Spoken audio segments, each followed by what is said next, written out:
Oh, I'm a happy camper. I love to drink and fuck. And if you pay me money on my titties, you can suck. Hello, huge movie fanatic Nate. Coming at you for another commentary, this time for Sleepaway Camp 2 Unhappy Campers from 1988.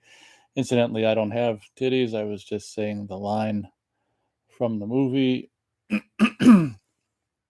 And just before I get started, I just thought I'd let you guys know that after I did the commentary for the first one, I actually turned off the computer and turned up the volume and just watched the first movie again with sound, and that's such a fun, goofy ass movie. So why don't I just do my thing that I kind of been doing recently, where I check to make sure I can hear myself. I just feel better knowing that I don't want to sit here for 80 something minutes and do this and not have the audio work. So let me just double check, make sure I'm coming through here real quick.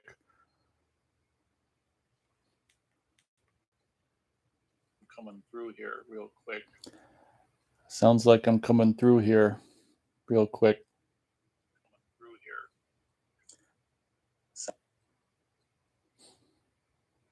here real quick. Anyway, I think we're good. Let me just exit out of here. Bear with me, please, for a moment. All right. So, Sleepaway Camp 2 Unhappy Campers fan commentary. I'm a lucky owner of the Blu-ray of the Scream Factory Blu-rays of part 2 and 3, so I'll be watching the Scream Factory Blu-ray of Sleepaway Camp 2.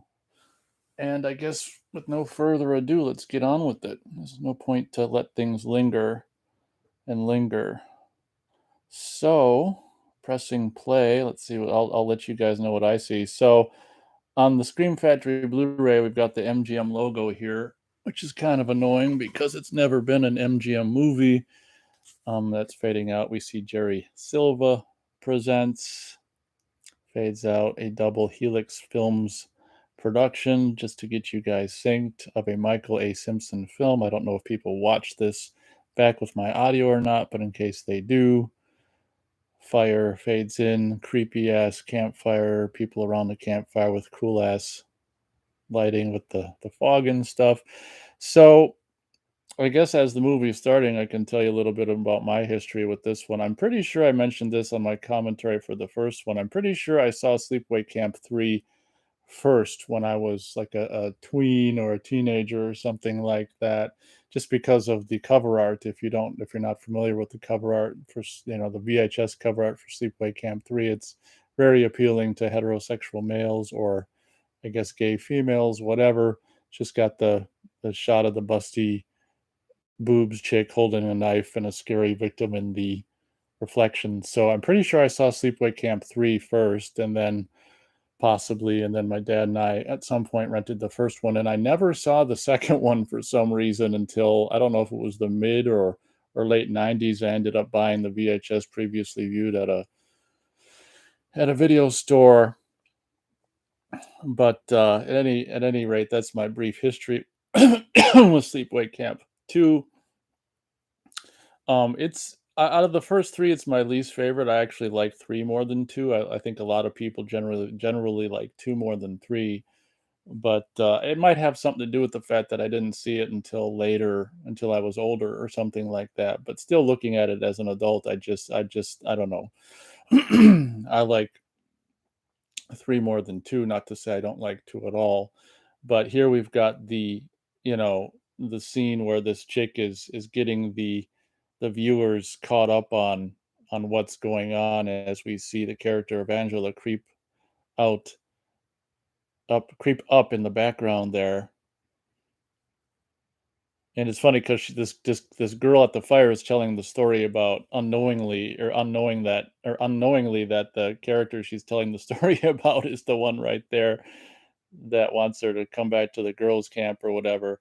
So basically, in the mid to late '80s or whatever, creator, writer, director Robert Hiltzik of the first movie licensed out the Sleepaway Camp property for 2 sequels, so this outfit, Jerry Silva and Double Helix Films and Michael A. Simpson or whatever the hell his name is, took it upon themselves to, in the late '80s, shoot Sleepaway Camp 2 and 3 back to back in Georgia, I wanna say. And this one is, the second one is probably filmed maybe in, at the end of summer, maybe, fricking late August, early September, something like that. So the leaves are still pretty green and stuff. By the time you get, after they did the second one, they shot the third one right after, and by the time you get to the third one, you can really see the leaves that are changing. But I kind of like well, that's one of the things I love about Sleepaway Camp 3 is it's kind of like summer camp horror film that takes place in the fall, which kind of makes no sense, but it's just kind of cool visually. Um, and here we're introducing the character of Sean Whitmore and his dad. This character, his dad will be in the third film. It's funny seeing Angela there, not trying to remember what side she should be on of this girl. Incidentally, I mean, compared to, the first one was written, directed, and produced by like a 23-year-old who got his mom's insurance money. And I think the first film has a visual style that's very competent. The Sleepaway Camp 2 and 3 are kind of more of the, I don't know, just lazy. I don't know how to really describe it. In my opinion, they're kind of, compared to the first movie, they're kind of hack movies in a way. Like the kills, I mean, I guess the kills in the first one really aren't that amazing, but as we'll see here, the first kill, before the abbreviated opening credit scene with this chick who it's just funny. It's so freaking bright out with the moonlight and the cinematography of the movie. It's so funny how she's lost as if it's pitch black. But we've got this character who's just lost now, and she'll get whacked on the head by Angela, played by Pamela Springsteen, and yes, it's Bruce Springsteen's sister, I want to say. To sync you up, we'll sync you up with the clunk. Oh, just a whole bunch of blood just splattered on her side of her head. And here's what one of the effects that starts out the movie in a bad way. Like we see her cutting her tongue out, and then this blood will come from, where does it come from? Yeah, it gets squirted out from basically underneath her, from her, someone with a ketchup bottle or something just squirts some blood from her chest over to her, mouth, and it's just like, "Oh my god," and then she puts the plastic tongue down, and it's just, I mean, it's, the gore effects more or less in this movie are kinda like what a high school students would do. And here we've got our very Walter Gotell is, an actual kind of star from James Bond movies and all this and that. He was always like a Russian in the James Bond movies. He's like the one, the has-been star that this particular movie got, kind of like that one guy who plays the camp owner in the first film was probably their has-been star for that one, and the has-been star for, well, actually not so much has been. The star they got for, quote unquote star they got for the third film was the Michael J. Pollard, who I guess kind of still was doing movies at that time, like Roxanne and Scrooged, and he'd be have a little small part in Dick Tracy, and so Michael J. Pollard wasn't so much of a has-been when he did Sleepaway Camp 3. He was still kind of doing stuff. But here we see, after the short opening credit sequence with the lovely late '80s kind of metal music. When I first saw these movies, I wasn't really into contemporary music so much, and I didn't really like that music. But I've since got into punk rock and metal. I'm kind of gone away from metal because it's, I don't know, I got into metal for a while there and kind of got sick of metal. But having been into punk rock for the last, oh God, 20 years now, I can still appreciate like the yeah, I'm distracted by breasts. I can still appreciate the cool mid to late '80s metal music that's in the Sleepaway Camp 2 and 3, kinda like that stuff that's in some of them Dario Argento movies of the mid '80s, like Creepers and, Demons and stuff like that. So, obviously, as we see here, if you're watching with me, or even if you're not watching with me, I'll say that we're seeing, bosoms. One of the things that, is better about one of the only things that's better about the Sleepaway Camp 2 and 3 compared to the first movie is, I'm pretty sure there's no nudity in the well, except for the guys' asses in the first film. Sleepaway Camp 2 and 3, we at least get a healthy helping of breastage, which is appreciated has always been appreciated by me and still is, and I guess will forever be, as we're seeing this Angela character who, the killer from the first film is basically a camp counselor in this movie, and, some of the yes, I'm distracted by boobies, and then we got more boobies coming up here. I'll sync you up with boobies. Don't have to show it up. Boobies, okay, they go away. Who's gonna see me anyway? Click. The Tit Patrol, that's who. It's so funny because apparently one of these kids, I think it's the bigger kid, is a brother of a kid who would also be who's already been in, Jason Lives Friday the 13th Part 6, which is funny. I don't know what the hell I was talking about. Oh, I think what I was talking about is the opening scene at the campfire. The girl was basically filling the audience in what's happened since the first film. Obviously, if you've seen the first film and saw all the way to the end, you'll know that, the character of Angela was still a boy, obviously. So I don't know if I can even say this on YouTube, but some of the information that's been filled in since, between the events of the first film and this film is that we'll just say the character of Angela, aka Peter, no longer has a Peter. Here we got, I want to say this character's name is Allie. She's more or less the kind of the hot chick of this film. And one thing I love about these movies is, being 11 in 1988 and stuff, and, going to middle school at the time and seeing, girls, and hot chicks that I mean, if you're in middle school, it's okay to refer to them as hot chicks. I'm not calling middle school girls now hot chicks, but we'll just say seeing girls in school, girls had this wonderful big hair, in the late '80s and stuff, and it's so fun to watch these movies. This one in particular, well, this one in the third film, with some of these girls with this, late '80s hair and stuff like that. It really brings me back to not that I liked school, but one thing I did like about school was just being around all the budding young girls and stuff. But that's one of the things that's fun about these, movies from this era that have young girls in it. And so the good girl here, I can't remember what her name is, Molly, is actually played by, I wanna say it's the sister of crap. I it's hard to remember all this stuff, but she's like the sister of some famous actor. I think he was in Young Guns. But the chick who plays Ellie is definitely pretty hot, and I don't know, I don't imagine, I don't think she's been in anything else. Kinda like the hot chick from the 3rd Sleepaway Camp movie. I'm not sure if Ellie, the girl who plays Ellie, has ever been in anything else. Here's Walter Gotell. I don't know if he's a British actor, I would imagine, but whatever he is, I think he's doing a really horrible North American accent here. And because he always plays a Russian in pretty much everything, or a German in Puppet Master 3.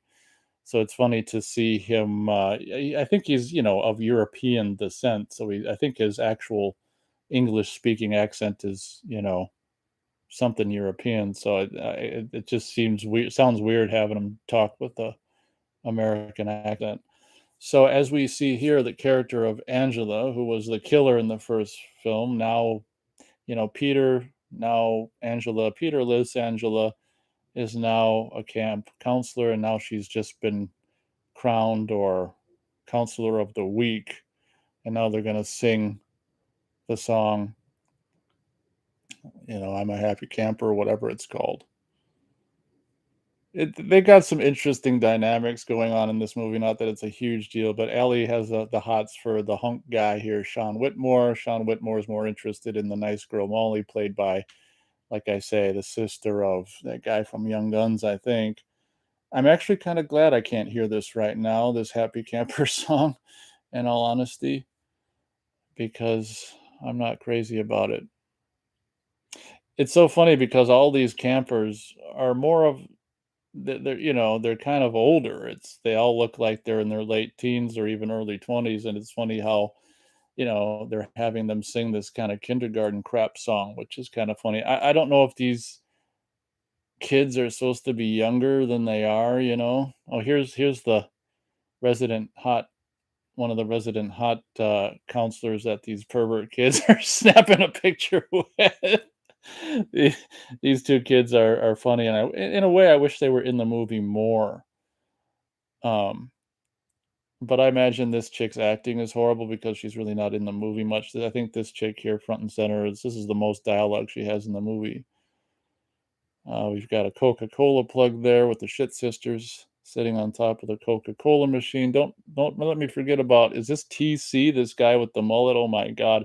It's amazing to think that anyone ever thought mullets were anything good. I'm looking at mullets, Mullets are actually so long ago now that you'd think people would try to bring them back and make them cool again. I've seen some people, I don't know if it's in real life or I think maybe online or something, people that are some people that made the attempt and are sporting mullets and shit in an attempt, because after all, they're like, what, over 30 years old or right around. I guess Van Damme was still sporting mullets in the early to mid 90s. So, they're like about 30 years old. The death of mullets is, maybe around 30 years old or just under 30 years old. So,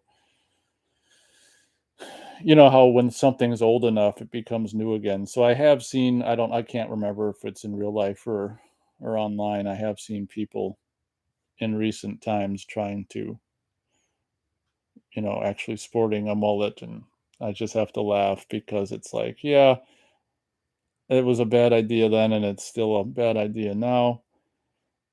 So here we got Mr. Hunk Guy, Sean Whitmore, and Good Girl Molly getting together. Allie's in the background there, jealous because she wants Sean Whitmore. The guy sitting next to her wants her.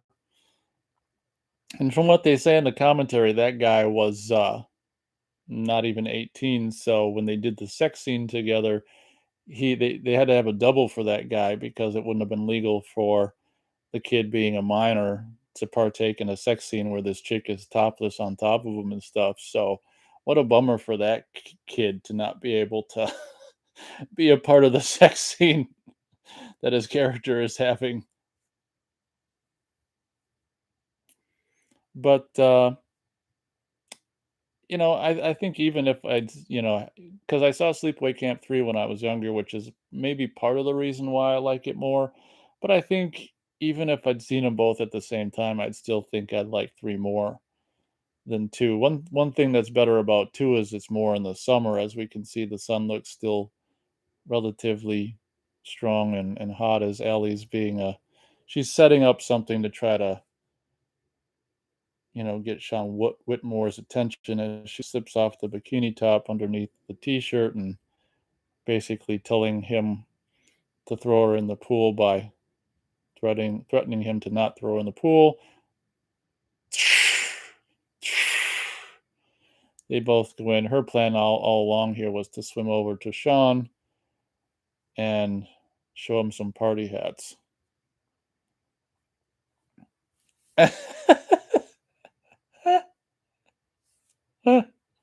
And the kids in the pool are enjoying it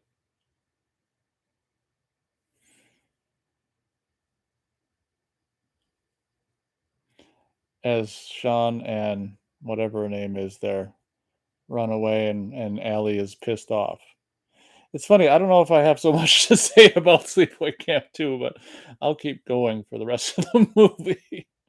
Now we've got Angela lurking around the woods here, and she's gonna come upon the Shit Sisters, which actually I've seen some photos of them recently on like sleepawaycampmovies.com or whatever, and they still, at the time with those photos, they still look pretty good, which is really cool. It's always cool to me when girls can age good, kind of like the girl from who gets thrown out of the window in Friday the 13th Part 7, she still looks pretty good. But here are the Shit Sisters, and I love what their characters did with their T-shirts, making them all just like whatever late 80s metal, just slicing them up with scissors or whatever. You'll see a little more later on. That's already the end of the scene, but Angela's getting pissed off at the Shit Sisters there because they're a couple of bad apples, so she's gonna have to do something about them, which is so funny about a character who's, has a problem with people who she considers unmoral. So I'm gonna kill them. In reality, killing them is doing a lot worse than what the immoral people are actually doing. They're just, drinking alcohol and smoking pot. I mean, killing is much worse than doing that. But, a crazy person will, this TC guy, look at him, watch this. Oh, okay. That's not the, later on he does that reaction when Angela walks away, he does this thing with his face. I thought he did it here.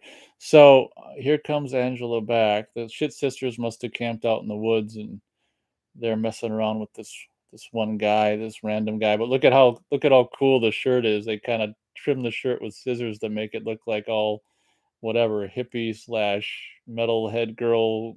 Just get out of here. And this guy's got his shirt is changed, is altered as well. Shit Sisters with a bunch of joints all over the sleeping bag. Yeah, one would assume that they just spent the night out there and just messing around with guys or whatever.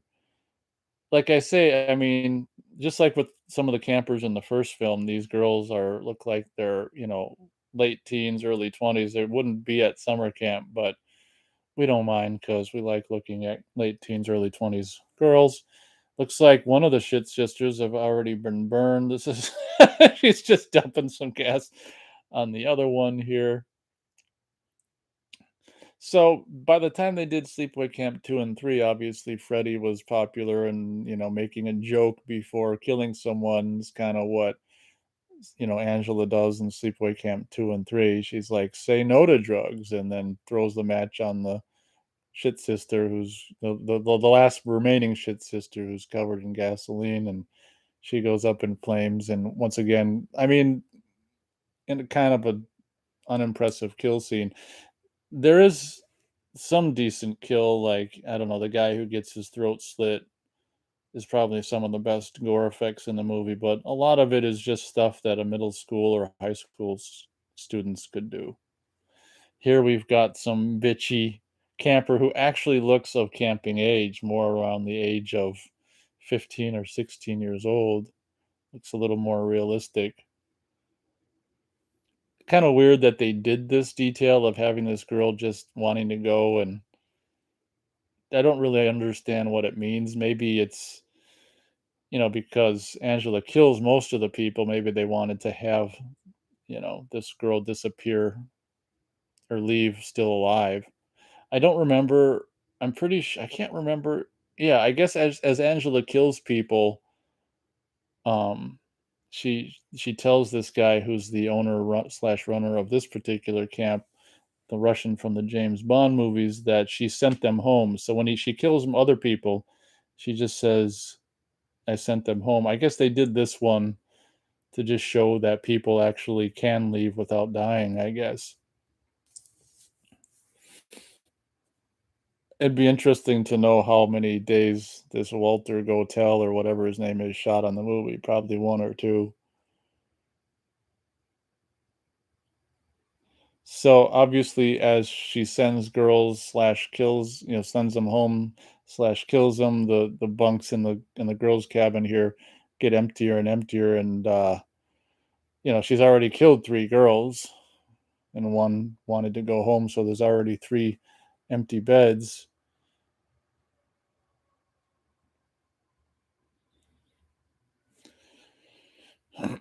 So this particular camp that they filmed Sleepaway Camp 2 and 3 at somewhere in Georgia, unfortunately no longer exists anymore. It's all on the Blu-rays. There's like someone goes there and to the locations and just films what it is now, and the pool's all just, I mean, it's all just run down abandoned shit. and the cabins are just, just dilapidated nothingness or whatever, and you can just see, like, the foundation of them or whatever. I don't know if they shot the interiors in a studio. I would imagine they did. I'm not 100% sure if they shot the interiors of these cabins in the location or a studio after the fact. If I had to take a guess, it's probably a studio after the fact, but who the hell knows? Here's the Penny Raid.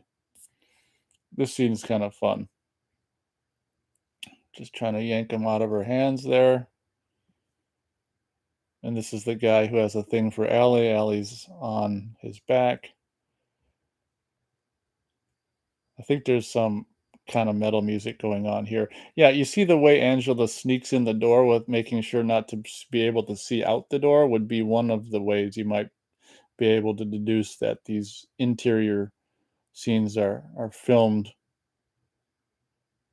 in a set versus the location, but it's hard to know.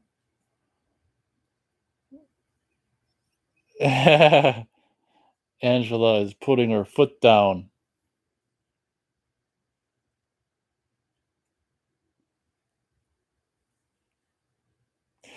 One of the things I don't like about Sleepaway Camp 2, actually watching this, is that having the whole plot point of having the killer from the first film being a counselor.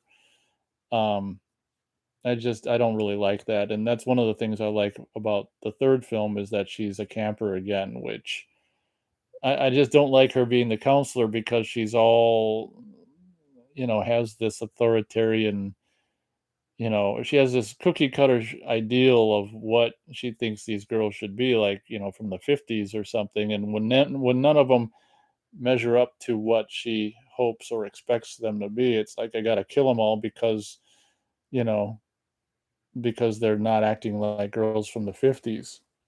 And now the girls are in the boys' cabin doing a jockstrap raid. And we got TC. He's just going to go back to bed.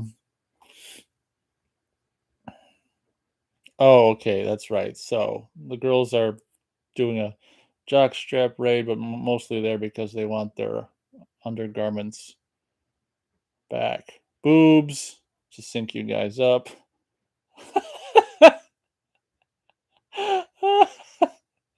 I'm just laughing at the look.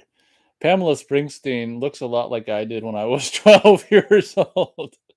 I looked a lot like Pamela Springsteen when I was 12.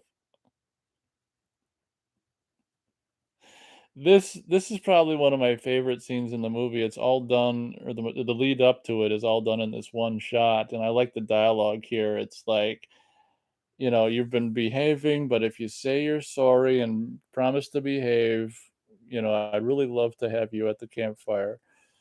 And she's like,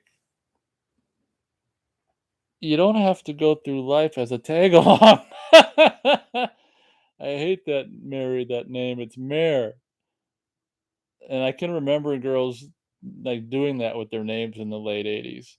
"I'll give you one last chance, Mare. We're sleeping out tomorrow night. I'd love to have you along. Just say you're sorry." Never. "I'd rather die first, Angela." And it's like, "What are you looking for? A gun?" And then it's like, "Nope, a drill."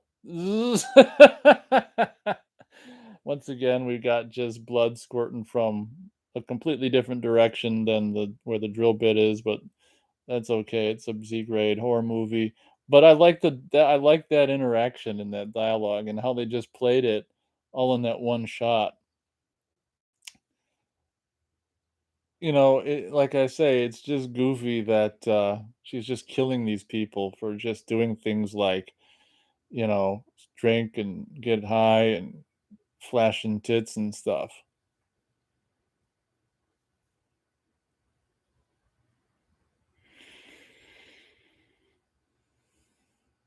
I would imagine these interiors are at some kind of soundstage or something, but I'm not 100% sure. But see, this is what I'm talking about. When we did our, I talked about it in my commentary for the first sleepaway camp. When I did my little camping stint at over the weekend with my class at the end of sixth grade, we just spent probably Friday, Saturday into Sunday there. This is what we'd eat. We'd all get together in a big dining hall like that and tables like that. And, kids that were friends with each other would sit down at tables. And as I said, I think I pretty much ate Cheerios Saturday and Sunday morning.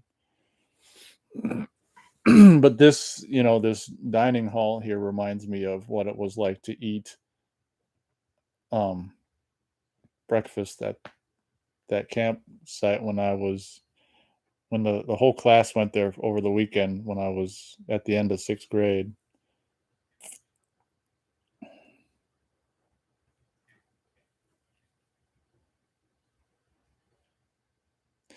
So, seeing all the goofy this is funny, that guy trying to impress her with stories. Seeing all that goofy goings on there in the dining hall there, this movie does capture a little bit of the, reality of what a group of kids together can, the fun it can be like and stuff.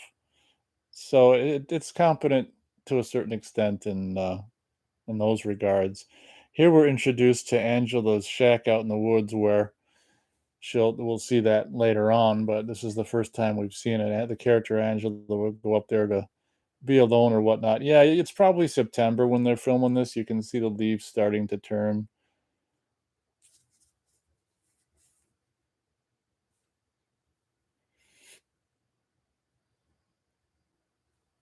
As Molly approaches and scares the shit out of our killer, Angela, Peterless Peter.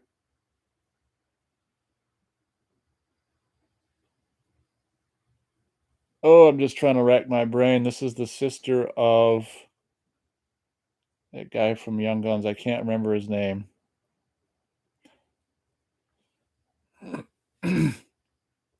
So the first film, looking at the T-shirts here, it reminds that the first film was Camp Arawak. This one is Camp Rolling Hills, and I think you can buy like T-shirts if you want with, there's three films, three different camps. Well, the third film, it's basically the same location as the second. They just renamed it Camp New Horizons because they didn't want to be associated with the murders that took place in the same location under the Camp Rolling Hills moniker. So another thing that's kind of cool about this movie, and really kind of endearing, if I can get, whatchamacallit, sappy on a commentary of Sleepaway Camp, is the actual bonding here that Molly and Angela do. And, although Angela's a crazed killer who wants to live the rest of her life in the 50s, you know, she's got some good, she seems like she's not insane here. She's actually helps Molly's got issues with whatever, getting all friendly with Sean and Allie wanting Sean and being intimidated by that or whatever the hell's being said here. Yeah, as I'm seeing the close up on uh Pamela Springsteen there, she looks exactly like I did when I was 12.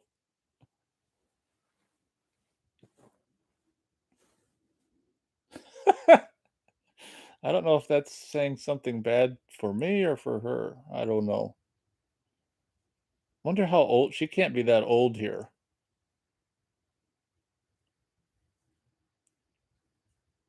I know that she doesn't want to basically for the longest time she wants to kind of forget that she did these two movies referring to Pamela Springsteen. And it's understandable. This is a kind of funny joke here. Dead teenagers' brains. What's really in there? Dead teenagers' brains. Incidentally, I did something like this at this one event that I went to as a teenager. I thought that was the stupidest, most nasty fucking thing to do is just go around blindfolded and have your hands stuck in smelly ass and slimy slop. I think that's such a stupid thing to do. I mean, I'm kinda sensitive to nasty smells and just nasty feeling shit, and what's the point of doing that? These 2 guys are fun. One of them's painting up a hockey mask, the other's, like, making a Freddy glove. Here's the I mentioned this in my review of the film. If you I've reviewed the film these movies years ago if you wanna check out my review of the films, but I love these 2 guys here in this scene, and once again, played just in a one shot. We can just get this done in a one shot, save time, save film, save money. But look at the kid on the left, he's like, "Oh shit." You remember being a kid and getting in trouble and just that feeling of the world is coming crashing down, that's what's on his face. Kid on the left, he's like, "We're dead." And the kid on the right is like, "Nothing to see." Of course, they're perusing their Polaroids of all the pictures they snapped through the window of girls topless in the girls' cabin there, and obviously, in reality, those pictures aren't taken through the window, they're just taken right in front of the girls, but whatever, and then, oh my god, Angela finds that there's a picture of her there in her brassiere that she needs a can opener to get off. I wish these kids would have been in the movie a little more. Maybe just give them 2, 1 or 2 more scenes. TC is just like, "Nice tits." This is the scene, I think, where he does that face when she walks off. We'll see. I'm waiting. Every time they have an interaction, she storms off and, "Okay, I think it's coming up." And she's like, "I'll handle it." And he's like, "Ooh, ooh." TC just warned her that there's word around the campfire that some of the kids might try to scare Angela. So here's this one kid who's making himself up as best he can as Freddy. He's got some stuff sticking to his face, a little hat there, and a makeshift glove. So one of the thing that's kind of dumb, kind of cool about this movie is, you can tell obviously also by the cover art of the film as well, where it's like when you go camping, just take the essentials, and the chick's got a backpack full of chainsaw, hockey mask, and a Freddy glove. It's probably the exact same Freddy glove from the late '80s, the plastic toy one, I think, in that picture. But obviously, by this time, Leatherface, Freddy, and Jason were popular, so I guess they figured for Sleepaway 2 will, it's kind of more like a comedic horror film, will pay homage to those characters. It's funny here when Ellie flip flips the station or whatever, and to I don't know if it's classical or what it's supposed to be, but it's funny when Ellie's just laughing and pointing. This scene is kinda just dumb where we can only have time to lit this one spot here, so we'll just have you go back and forth here very slowly. Like, how would you lose your Freddy glove? He's just like, "I lost it." And this other guy is Jason with the machete and the hockey mask.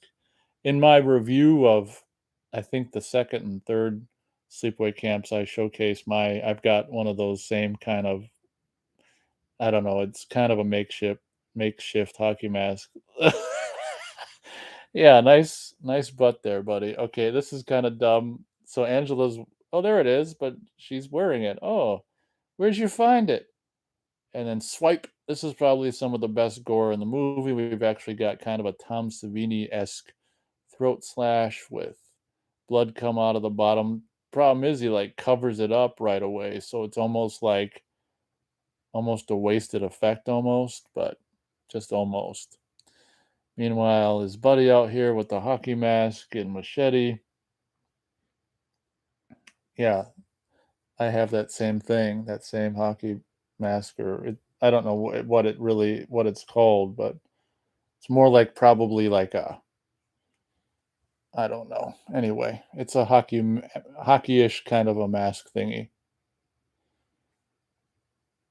Now we've got Angela as Leatherface.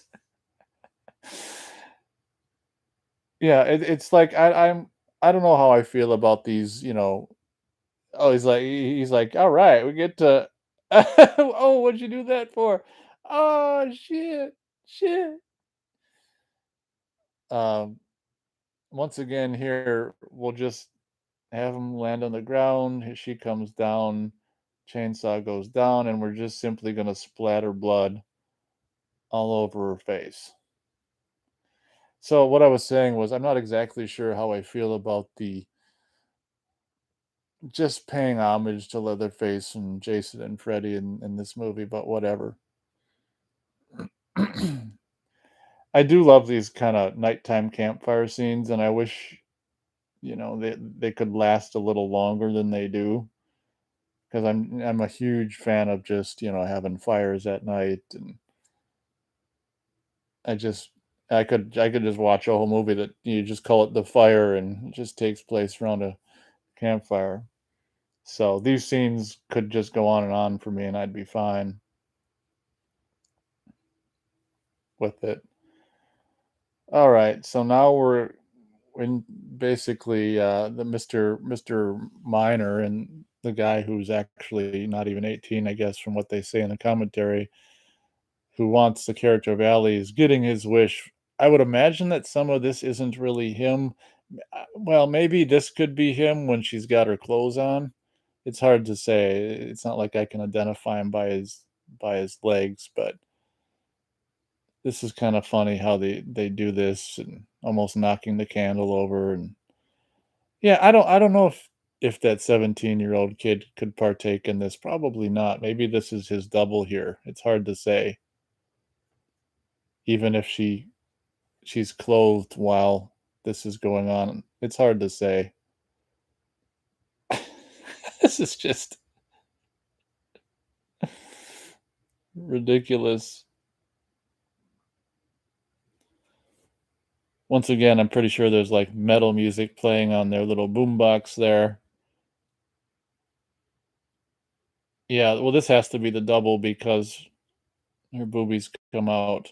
It's so funny how some scenes, like the first scene where she's laying in bed, I don't know, it's like it there varies from scene to scene. Sometimes her boobies look bigger and sometimes they're not as big. But yeah, this is probably a double this whole well, this has to be obviously a double there as the movies come out, but the whole scene until we see his face, it's probably the double. It's so funny here how Angela's trying to start the chainsaw to chainsaw through the door to get in there and it won't start. It's actually kinda realistic. They never start when you want them to.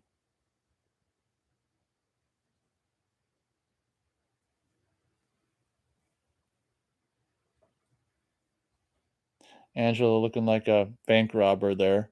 Okay, so there's the real guy. I don't know, that guy's legs look a lot like the other guys. Maybe they just said in the commentary that they had a double for him and just they lied or something. It's hard to say. Not that I'm looking at his legs, mind you. Here's Allie all dressed and ready for Angela.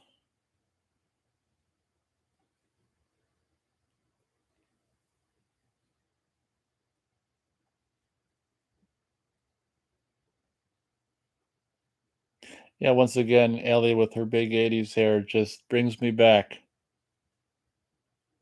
That was the only good thing about school is just being around all the blossoming young women. Of course, it was frustrating not being a particularly hunky teenager myself. Obviously, I didn't well, it's not obvious, but didn't didn't really get to partake in much blossoming young ladyage, but life goes on.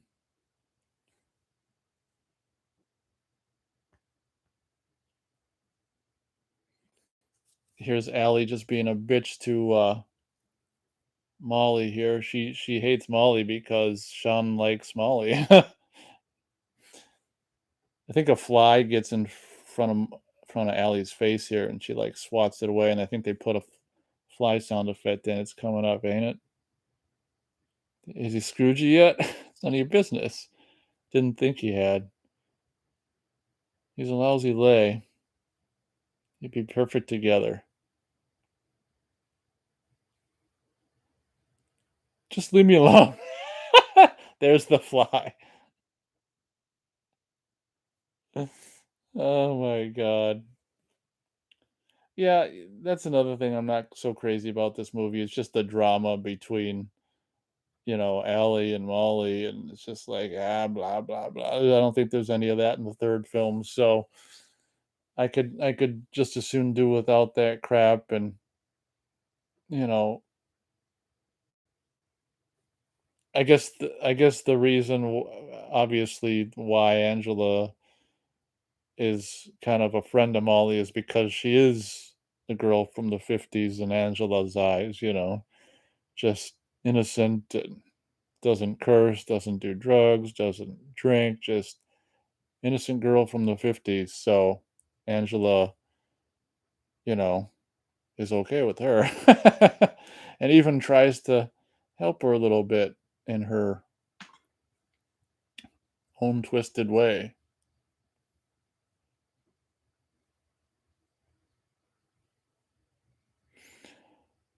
Probably fornicating. God, it looks just like me when I was 12. I'm looking at Pamela Springsteen. Okay, here's the big sex scene with Allie, and I don't know what the character's name is for this boy, but and it's so funny how it's oh god, you almost wonder if this. I mean, I would imagine this girl by this time, has had sex for real, but it almost, one would think she's had sex for real, but it's kind of almost seems like she hasn't by the the way she's doing this in this scene here. It's like it's what's so funny is she's basically using him for sex. She's maybe sexually frustrated. She can't get Sean Whitmore, so she's gonna use this kid for some sex.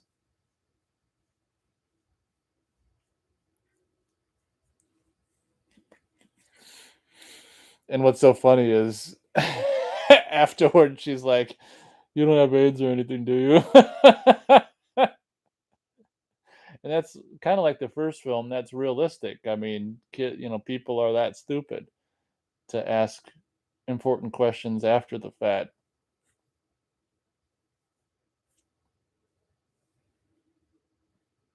Man, I wonder how many times separate times she's topless in this movie. Probably like 3 or 4 separate times. Look at "See ya," and he's, like, all disturbed, he wanted to, like, I don't know, cuddle. Well, Allie doesn't have much more screen time here as she gets the note here from Angela to posing as Sean. Allie, abandoned cabin. I didn't see what time.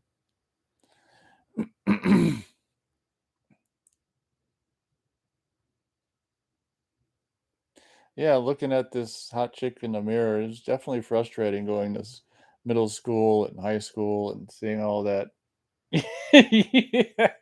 young blossoming stuff and not having any. So Allie's arrived,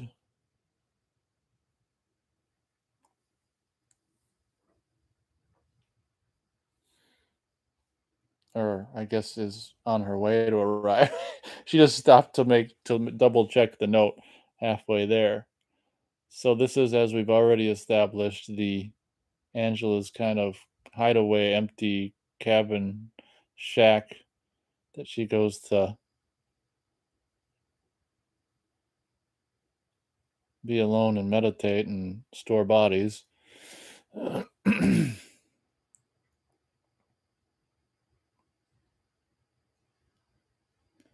Goddamn Molly. Goddamn Angela. What's your problem? You and kids like you. Oh my god. I've got a knife behind my back. Okay, we'll sync you up if you're watching. Stabbed. Oh, only twice in the back. Okay. And look at the makeup here is so horrible. It's like there's just a holes in her shirt, but like there's no wound Anyway, this is meant to be seen on VHS tape, so not this high definition. Clunk. Oh, this is probably, I would say, arguably the grossest kill in the movie. The Even though you don't really see anything, I guess it's kind of makeshift slugs on her face, but it's mostly just sounds and you know she's gonna basically, after a bunch of dialogue here, stuff Allie in the outhouse head first.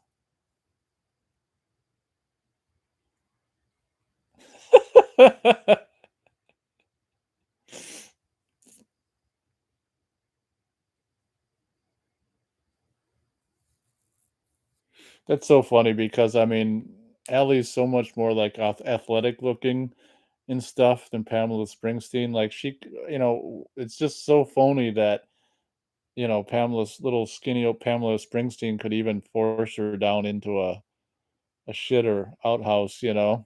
It's just here we go. So, she got some, hopefully, fake leech on her face there, and just like with the first film, I think you hear all kinds of flies and stuff, but I don't think you see one. Oh, well, in the first film, it was bees, so this scene, you hear all kinds of flies, but I don't think there's one in the shot. Yeah, this is probably the grossest scene because when she comes up and her head's all wet and full of slop and leeches and stuff, it's pretty gross.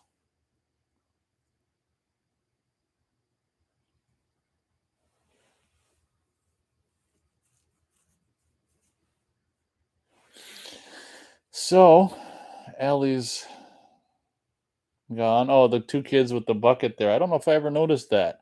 One of the kids holds up the bucket and they both kinda smile and run out. They're gonna pull a prank on Angela.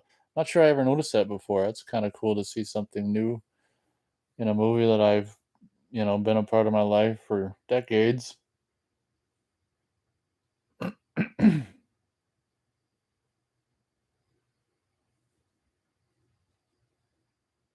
I can't remember. I think I've seen the guy who plays Sean Whitmore in something else. I don't remember if I have or not.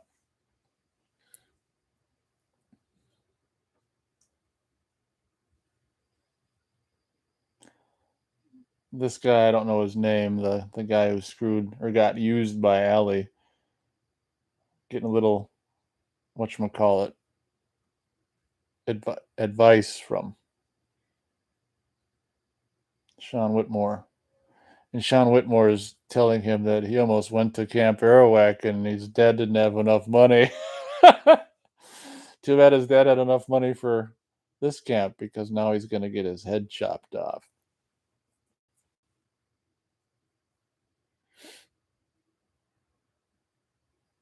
I'm pretty sure in both of Sleepaway Camp 2 and 3, there's like a time filler, uh, scene that must come up sometime soon here, where there's just, like, flashbacks of that song, "Happy Camper."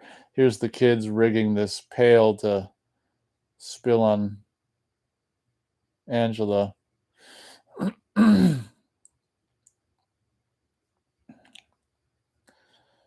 The lead up to, the kill, this girl's kill isn't that great, but the lead up to it is really fun. Kinda like with the killing of Mare.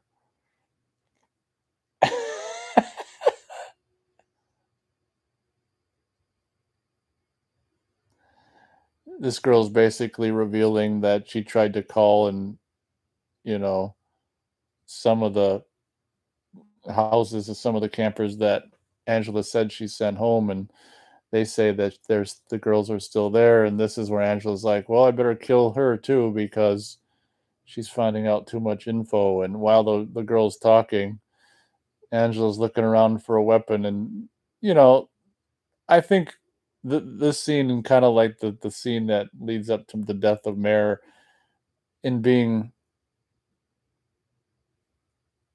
just fun, I do think it's successful. Just like going while she's blabbing, let's try a pencil. No, pencils break. What if I grab this boombox and I could clunk her over the head with it?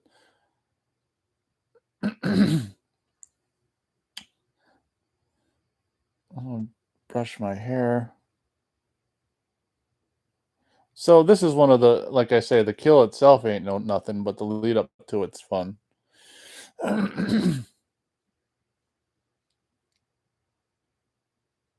Scissors are too small. It's kind of weird that she destroys the guitar, pulls the string off the guitar to. You talk too much.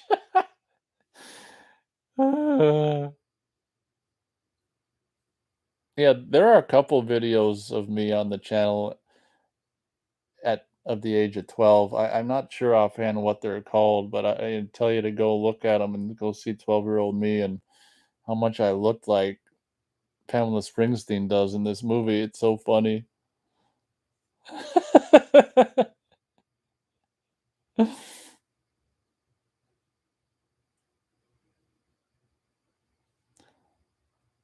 So Pamela gets, or I guess I should say Angela gets splashed by those 2 kids with the bucket of water, so they're on her hit list.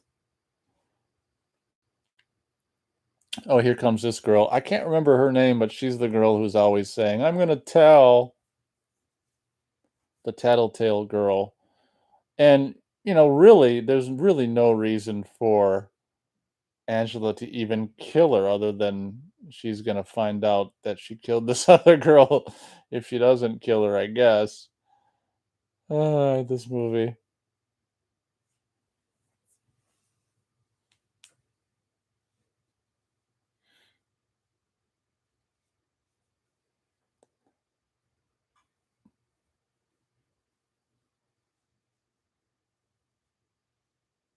You're gonna tell.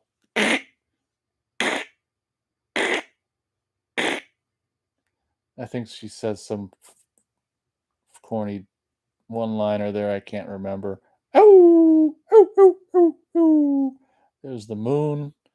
Kumbaya, my lord. Kumbaya. We got the Jack and Rose scene from Titanic here as Sean Whitmore and Molly whatever part ways with a goodnight smooch there as Sean walks her to her cabin like the whatever gallant, I can't think of the words, gallant man he is, or chivalrous. And I'm pretty sure Angela's singing Kumbaya. I don't know if she replaced the string on the guitar there. Look at, if you're watching, if you're not watching, all of the beds are now empty, and she's killed everyone, killed all the girls, and Molly's the last one left.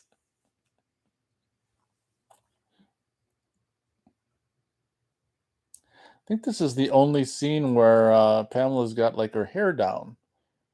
So she looks kind of good with her hair down, not so much like me at 12 years old. Oh, okay. Here's the scene that's basically just filler to extend the running time. And there's one of these in the third film too, where it's just like, being a killer isn't all it's cracked up to be. You have nightmares as clearly as shown here. Basically, just replaying the movie to fill up the running time. Then they do a slow motion version of the song in with the blue tint. My favorite happy camper song.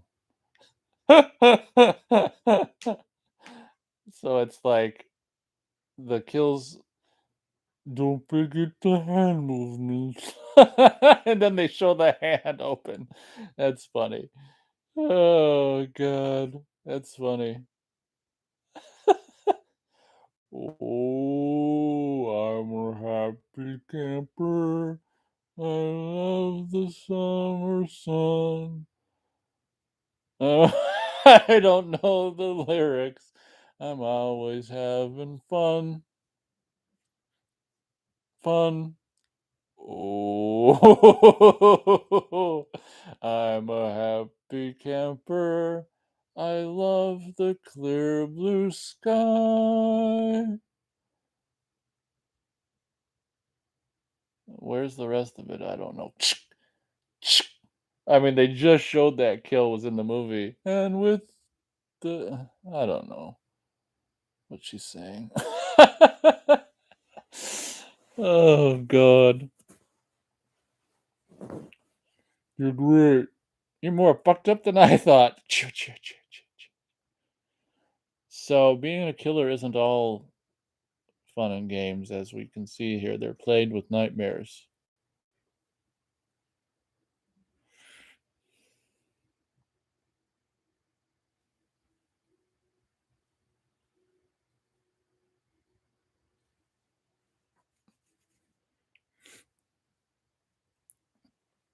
Yep. Take your time going back to sleep because we've got a running time to achieve, a minimum running time to achieve. You're fired. I want you out of here before lunch or something like that. There's TC. He's getting on her case too. Oh my god. It's amazing that people ever did mullets. Yeah, come to think of it, Van Damme was rocking them into the mid 90s. I think he had one in Hard Target. Of course, was that 93? I think that was 93. I think he had one in 94 in some movie. Did he have one in Time Cop? I don't remember. Yeah, but see how, when she entered there, it's like she only put the door open so much. These interiors are probably in a sound stage or something.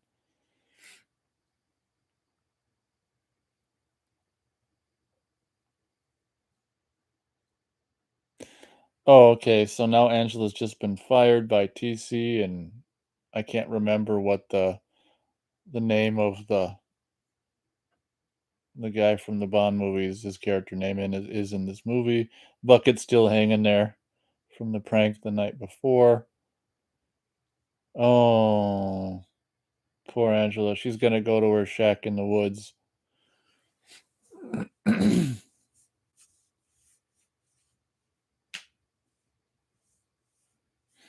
God, it bugs me that I can't think of her last name.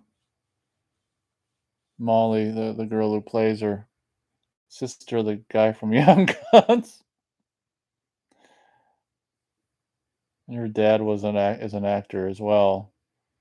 Ah!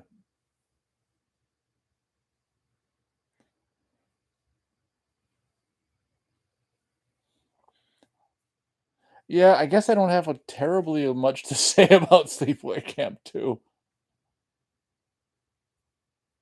being my least favorite of the 3.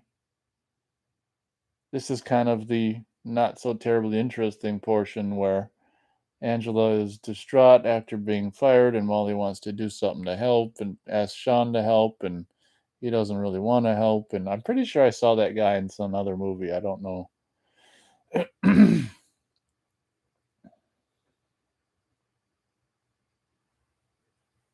I will say that, whatever the hell this girl's last name is, she's kinda perfect casting for the innocent sweet girl in this movie. I mean, you really, believe it. She's also in Heathers, I think, as well, with Winona Ryder.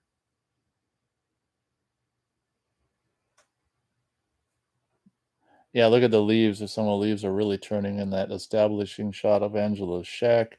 Angela's just up here, just moping around. I will say, as goofy and just dumb as this movie is, you kind of feel bad when things go south here with, because Angela doesn't. There I am at 12. Angela doesn't, actually likes Molly and probably never intended to kill her. If it wasn't for Sean coming up to the shack with Molly and peeping inside the cabin here.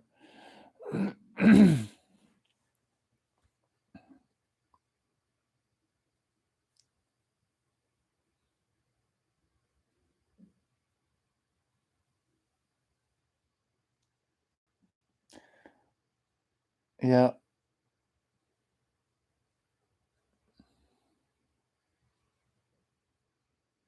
Here's Sean peeking inside the cabin.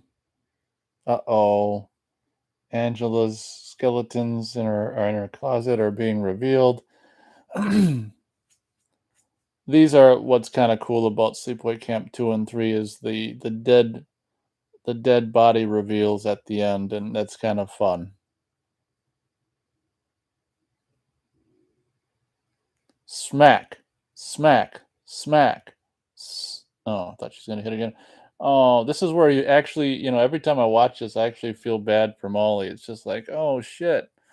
Angela was so nice up till now, and now we're discovering that she's a crazed killer, and she's been killing all these people that she's been saying she's been sending home.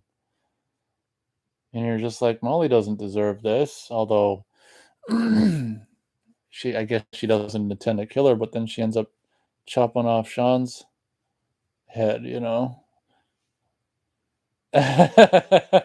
It's so great. The line at the beginning when Sean's telling the story, he's like, he or she or whatever got out a few years ago. Oh, he's got some puke on his hair. I don't know why the puke would get on his hair. Is that supposed to be a puke? I think it's supposed to be puke on his shirt, but I don't know why it'd be on his hair. I don't think I don't really want to talk about it, but in the unfortunate times when I've done that, I don't think it's ever ended up on the top of my head. Luckily, there's TC and his mullet, and he even rolls up the sleeves of his short sleeve T-shirt. Oh my God! Here's TC's battery, car battery. She's gonna use it for acid.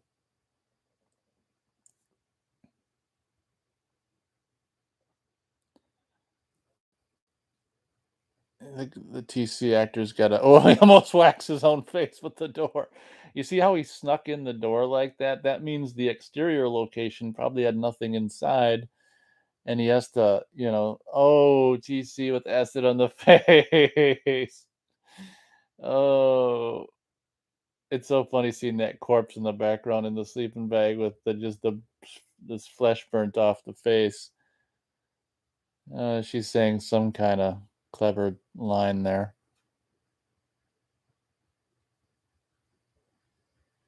Must be such a drag to be like in one of these movies and do one of these scenes where you just have to be the corpse in the background and just be still.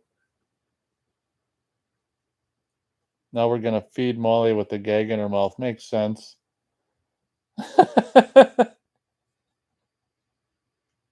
I love the guy who plays Sean here, is acting here.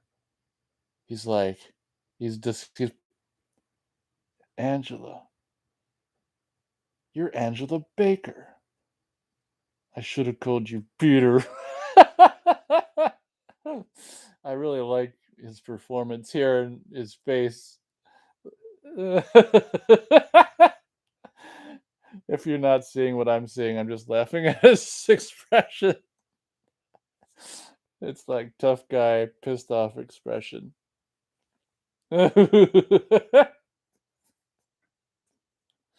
Oh, it's so funny. She says, I'm completely cured. Oh my God.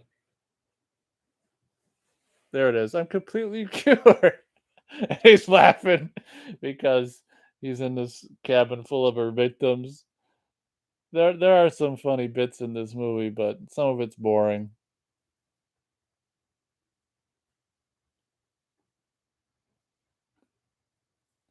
And that's another thing that Sean said at the beginning scene in the campfire is I think his dad arrested her in the first, after the first film. There goes his head, and the MPAA butchered that. I think there was some blood splatting out of the neck that they had to cut out. I never understood why, if you got these Sleepaway Camp 2 and 3, I think were made exclusively to go to home video. I've never understood why they have to deliver an R if you're going to home video. But I'm sure it's some bullshit movie making fucking reason for that. It's just like, what's the point? I can understand, needing to get an R rating to play in the theater, but if it's just going to home video, why, you know? But again, it's there's Flotsam and Jetsam album. Is that a real band or a real album? Again, the bureaucracy of the world strikes again. I don't know what I was saying.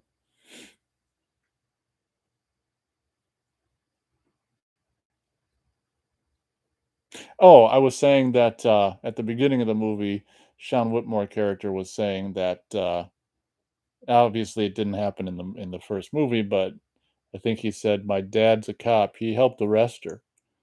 So after the events of the first film, oh, hey, look who's on TV. Sean Whitmore's head is in TV. So that's kind of how they tie the this film into the second film. They just like say, "Oh, my dad, he helped arrest her." And now she got to get revenge on the son of one of the cops who helped arrest her.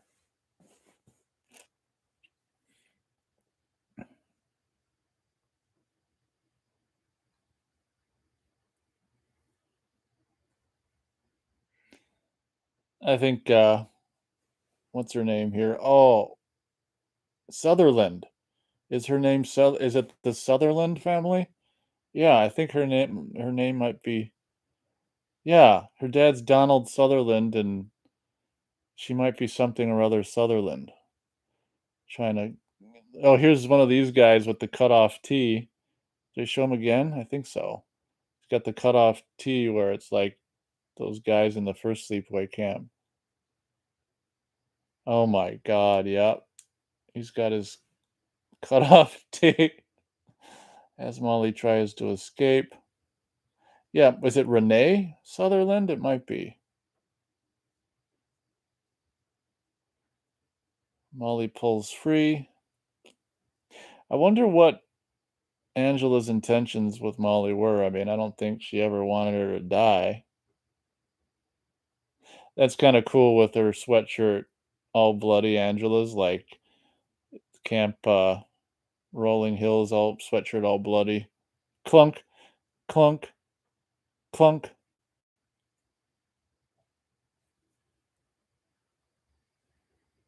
I don't know, Molly took her keys, I don't know what keys she took. Here's the chase scene, Molly in the woods, Sean's head still in the TV. At least they get to use it, the fake head, a little more for on-screen usage. I can remember the music here is the music for these 2 films is nothing much to speak about, unfortunately, in my opinion. It's just like, the music here is just like dun dun dun dun dun dun dun dun dun dun dun dun dun dun dun dun dun.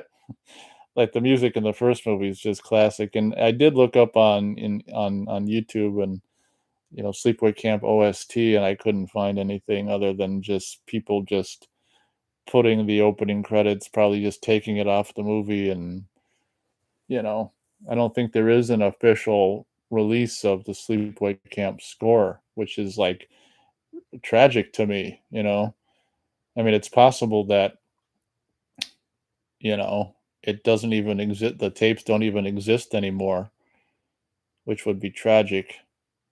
But you think you'd be able to, like, get it off, like, the music, an effects track off the film or whatever. Be interesting to, see if, like, a Sleepaway Camp score ever becomes available. But unlike the Nightmare films or the Chainsaw films or the Friday films, sleepaway camps are still relatively kind of underground, so there's probably, you know, they probably don't think there's a big demand for the sleepaway camp score, but I think there's probably a bigger demand than they're aware of.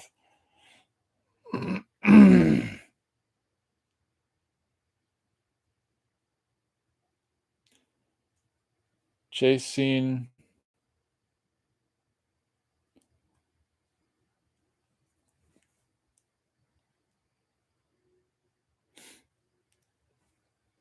Douche.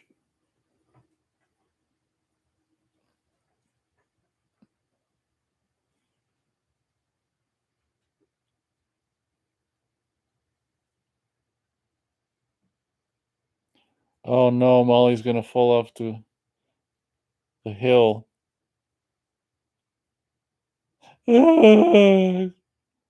It's like the only one she didn't want to die. Well, she doesn't die here, but there's a I think there's a leaf on Springsteen's, yeah, hanging off her hair there. It's bugging her. She'll after she delivers the line, she'll rip it off.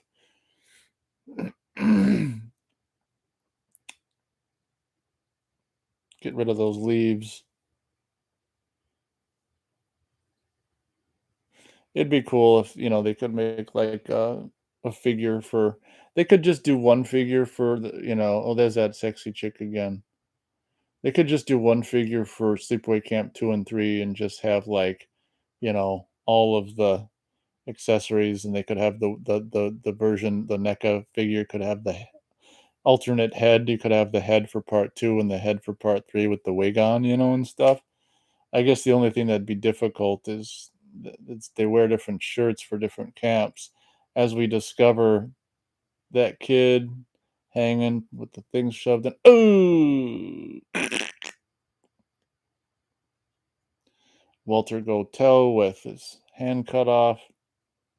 Kid with his thing stuffed and his eyes were twitching.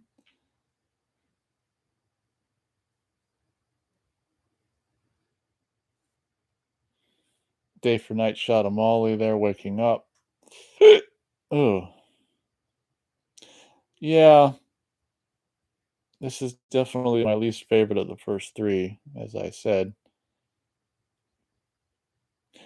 I'll talk about it obviously more in my commentary for part three, but briefly, one of the things that I like about three is the whole camp out aspect is kind of fun.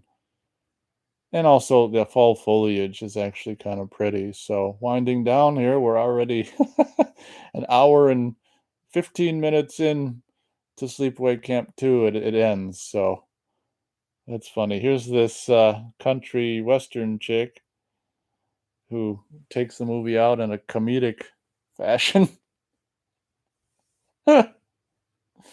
So this woman smokes, so she's a candidate for murder in Angela's world. I mean, I hate to tell you, Angela, but people smoked in the 50s.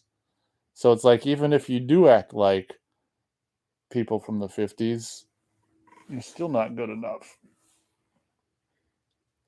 But maybe too fat to fuck. Maybe that's the curse words. She didn't kill her until she swore.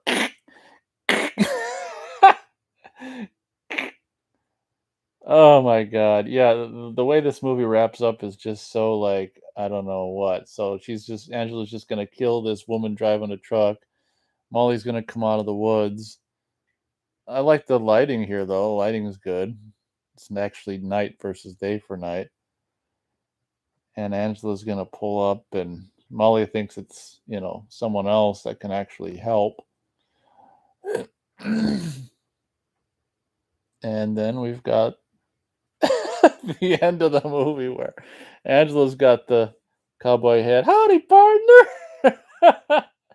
And then do do do do do do do. Just a post production zoom in on Molly's terrified face. We got some um I don't know, rock kind of metal music to take us out at the end credits. It's interesting to know, or it'd be interesting. I mean, obviously we don't see it in this movie. I wonder what happens to oh, I was wrong. It's Renee Estevez. Huh. Okay, so it's she's part of the Estevez family. Not she looks more like, she'd be related to the name that remembered earlier that I have since forgotten. Huh. Estevez. Okay. She looks exactly like that father son acting two people. I don't know what I was saying. Oh, what I was saying was I wonder what happened, Does she kill Molly or let Molly live? We'll never know. What do you think? Did she kill Molly or let her live? But when credits go really slow, that means it was you know, small production. They didn't have many people on the crew, but they also want to eat up running time as well.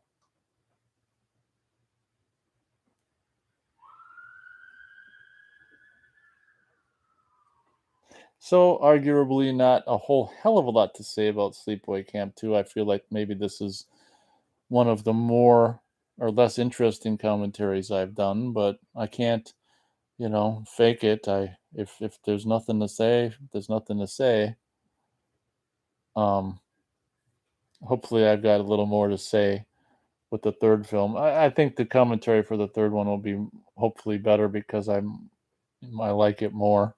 I had, can't say I didn't have some fun and laughs with this one though. Look at how slow the credits are going.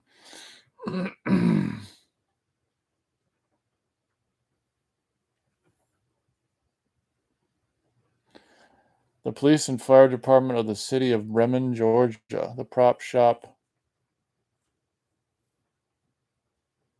Moto photo.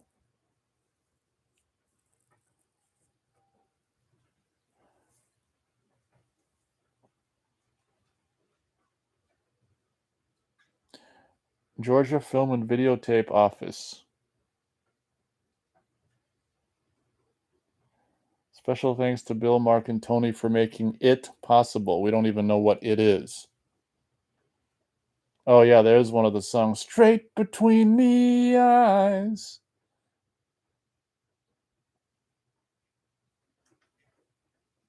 There's some kind of look at that. There were that many songs.